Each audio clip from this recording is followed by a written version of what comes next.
Identify the features of understanding level teaching from the following.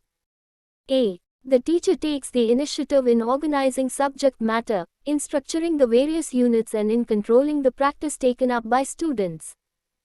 B. It is basically devoted to helping students in seeing of relationships and tool use of a fact.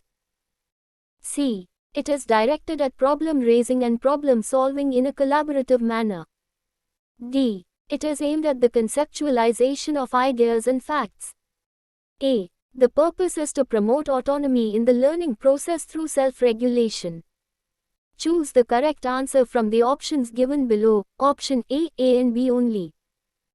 Option B and D only. Option C and D only. Option D and A only.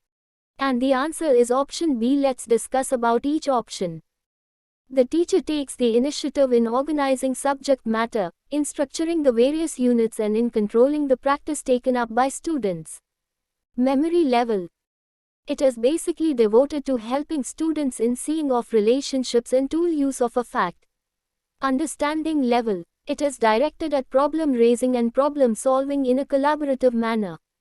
Reflective level. It is aimed at the conceptualization of ideas and facts. Understanding level. The purpose is to promote autonomy in the learning process through self-regulation.